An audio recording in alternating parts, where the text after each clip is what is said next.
So, ayun nga guys. So, kaya ko to ginawa yung video na to ay dahil para naman masagot yung mga tanong ng iba nating manonood. At nahihiya din ako dahil nakikita ko na patuloy yung pagdagdag ng subscriber ko. Which is, masaya na ako na unti-unti na dadagdagan dahil hindi ko na rin nga masyadong pinafocus yung pagbablog. And medyo nabibisi na sa work or syempre pagdating nawiwili ng ka-video call yung family. So, inilista ko yung iba sa mga tanong na alam kong hindi rin naman ganun na mapapanood sa ibang previous vlog ko. Na alam kong wala pa sa mga vlog ko. And, bago ko po pala simulan yung topic natin for today, I just want to inform you that just wait a little while. Magbibigay po ako ng magandang good news. Maganda na good pa.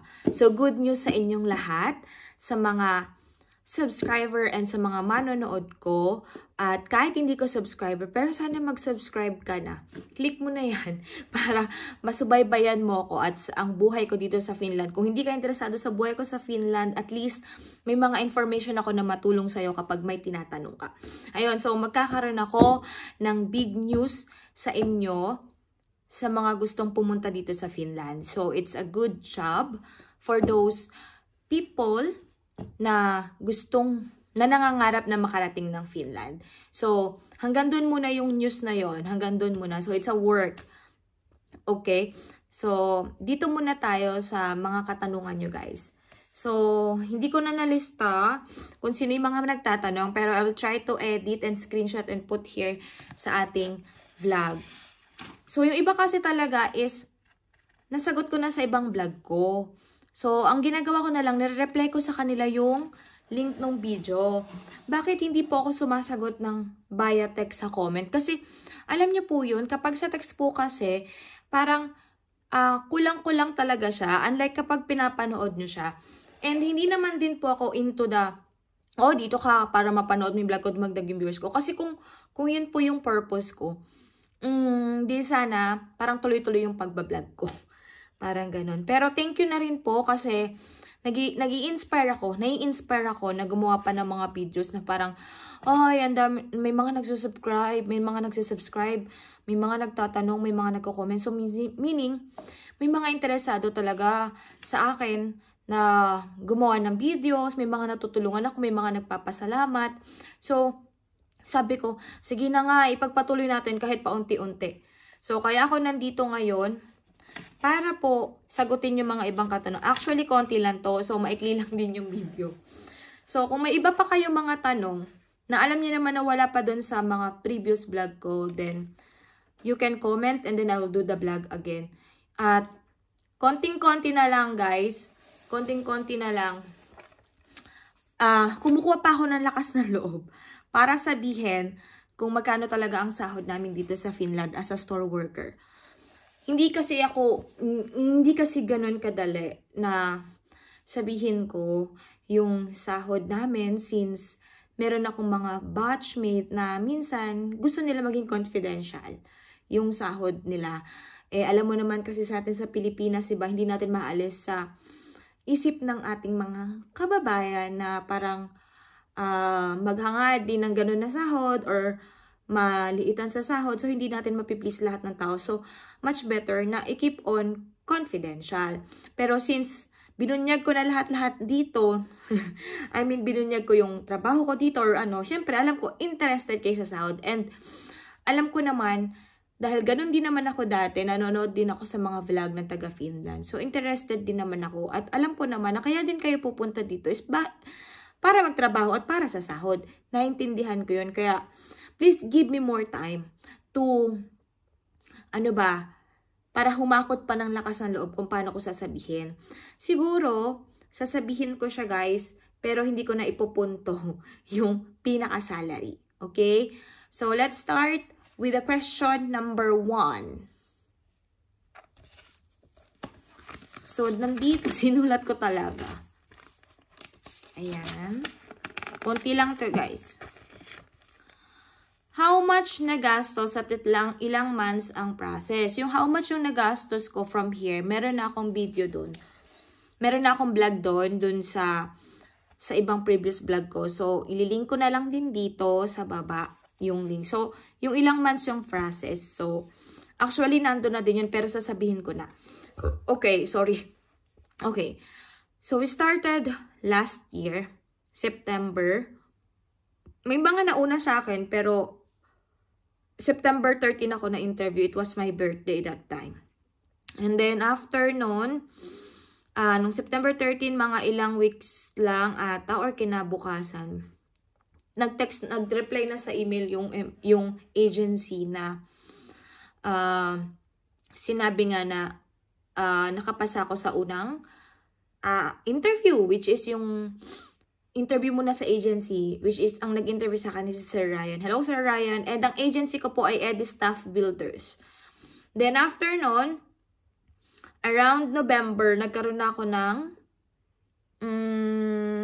interview sa employer. Yon. Pero bago kami ma-interview sa employer, meron kaming tinatawag na Yelp. Yung Yelp na yon, it's application like, para siyang, anong tawag dito? Para siyang yung pag-apply natin sa Pinas ng, how do you call that? Nakalimutan ko. Para siyang job.net ba yun? Basta may gano'n, nakalimutan ko na, I'm sorry. Ililink ko na lang dito pag naalala ko siya.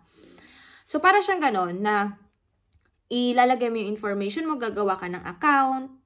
Ayun, para siyang pinoyabroad.com, parang gano'n ba yun? Tapos, nandun yung, ano mo, age mo, name mo, about your self-identity, tapos may mga tanong dun sa baba. May mga tanong dun. At yung tanong na yun, it's about your job na papasukan dito sa abroad, dito sa Finland. So, since store worker yung pinasok ko, lahat ng tanong dun, karamihan, store worker. So, ang tanong dun ay, paano mo, ang tanong dun ay, halimbawa, okay, ang tanong dun ay, yung, sa oras ng trabaho mo, nagkaroon ng problema, then paano mo siya susolusyonan? Parang mga ganon. Tapos, ano yung ginagawa mo para maging maayos? Basta it's about your job. So, yung mga tanong doon ay tungkol sa trabaho mo dito sa Pilipinas. At syempre, nandun din yung tanong na, why did you choose Finland to work? Bakit yung Finland ang napili mo para magtrabaho? Tapos, nandun din yung tanong na bakit ka interesado sa job na ina-applyan mo. So, yun yung mga karaniwang na tanong na nandoon. After mong masubmit yung Yelp mo, titignan niya ng employer. So, pag pumasok yun sa employer at nagustuhan nila, that's the time na bibigyan ka ng schedule for interview. Online interview kami using Microsoft Teams. So, hindi namin nakita ng personal at hindi umuwi dito ang employer sa Pilipinas. Hindi sila umuwi. Microsoft Teams lang kami. November ako na-interview. Then, after, tama ba? November ako na-interview. Antexi. Ano yun? Sorry. Finnish language. Yes, November ako na-interview. Then, lumabas yung aking November.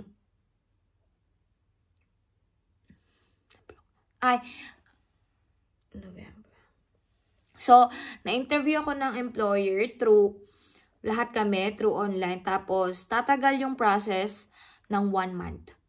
Yung sa akin, wala pang 1 month lumabas na.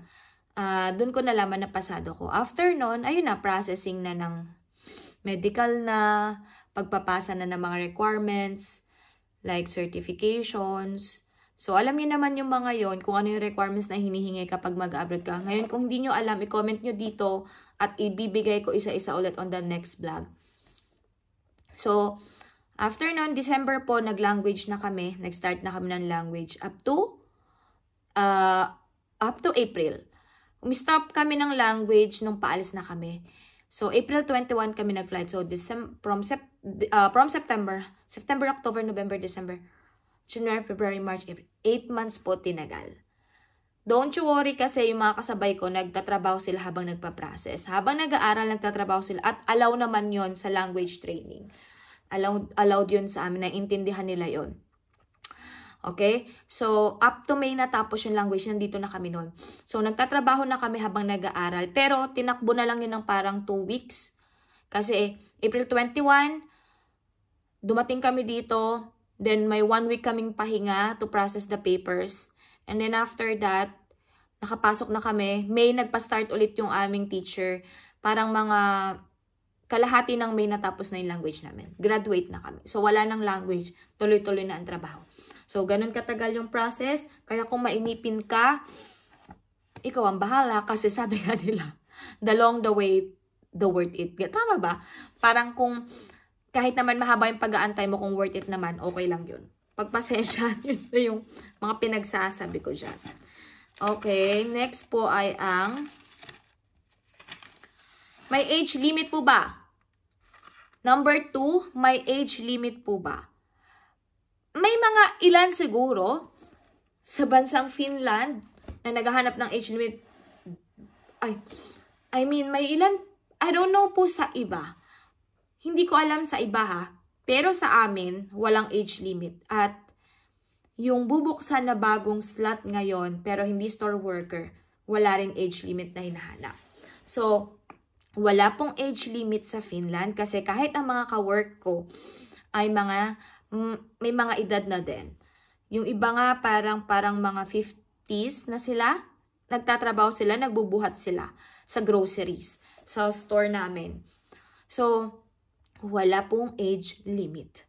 Okay? As long as you can do your job, as long as physically fit ka at fit to work ka, pwede kang umapply basta nagustuhan ka na ng employer, wala na silang magagawa doon. Next, magkano bayad sa agency para sa schooling? Naku, wala pong bayad ang ang schooling namin. Sagot po yun lahat ng employer namin. Wala kaming ginastos sa agency, walang pinabayaran sa amin ng agency para sa aming schooling. So, sagot po yun ng employer namin dito sa Finland. Okay? So, wala kaming ginastos. Ang tanging ginastos lang namin doon ay ang kuryente at ang internet dahil online schooling kami.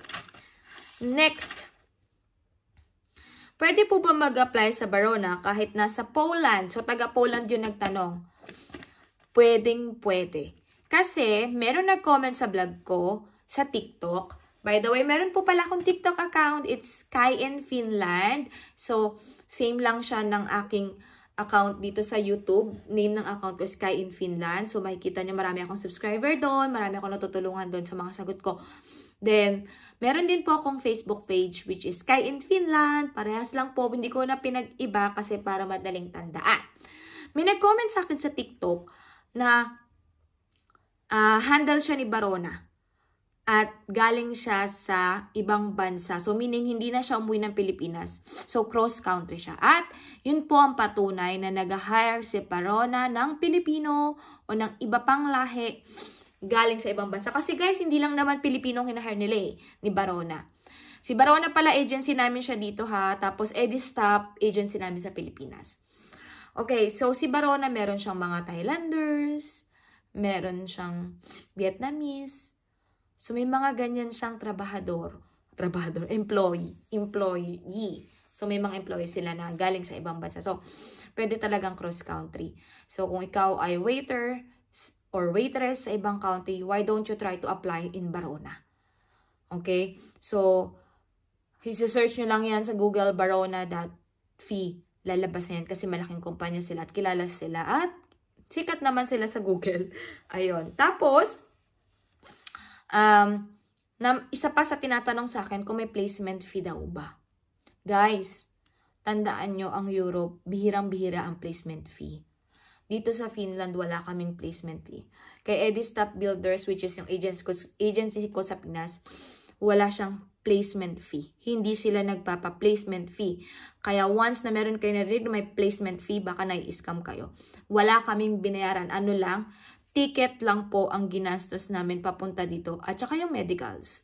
At yung mga pamasa-pamasahe. Pero kung tatanungin nyo kung nagbayad kami sa Barona, nagbayad kami sa agency sa Pinas, wala po kaming binayad.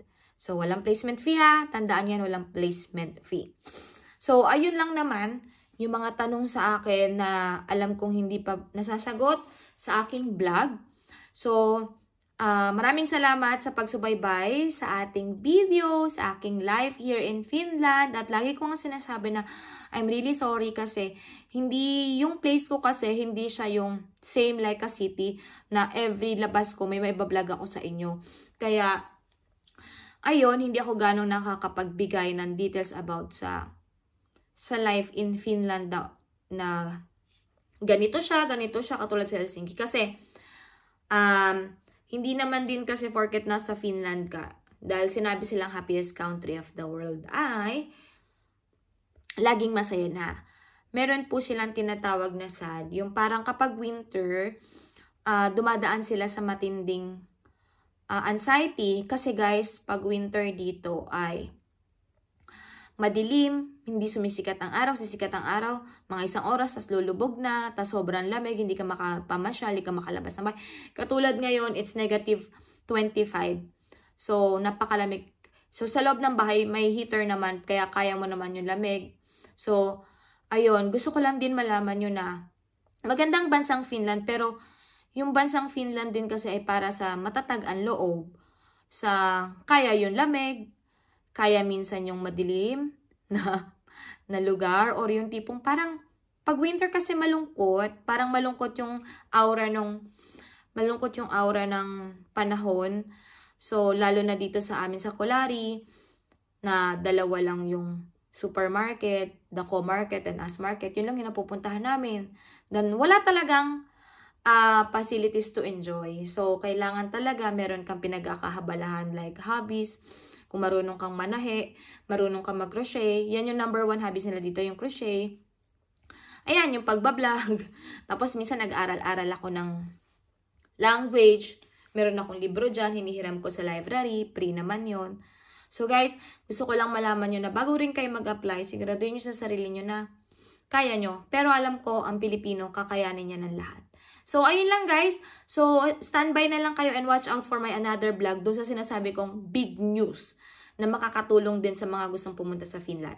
So, watch out for that vlog. Iniintay ko lang talaga yung job description na ipasa sa akin ng agency namin para ma-vlog ko siya. At inalaw naman ako na i-vlog ko siya. Actually, pinapa-vlog na nga. Sabi ko, antayin ko muna kasi gusto ko rin ma-sure muna lahat ng details na ibibigay ko sa inyo. Ayun. So guys, please do subscribe my channel, my YouTube channel, my TikTok account, and my Facebook page is Kai in Finland. Iisa lang yan, Kai in Finland. And please do like and share my videos para marami pa po tayong matulungan ng mga kababayan natin na may pangarap na makapunta sa bansang Finland. At para din mabigyan ng mga informasyon yung mga interesado. So, marami pa akong gustong i-vlog about sa family ties, about sa pagpapapunta mo ng loved ones mo dito, at napakadali ng pagpaprocess sa Finland basta kumpleto ka sa requirement. So, ayun lang guys, ang haba na naman ng mga pinagsasabi ko, nawawala na naman sa topic kasi pagpasensyaan nyo na kaya ayoko nagbablog kasi medyo nalilito ako. Pero I hope nasagot ko yung mga tanong nyo. Guys, may mga nagpapa-shoutout pala. So, i-shoutout natin sila. Okay?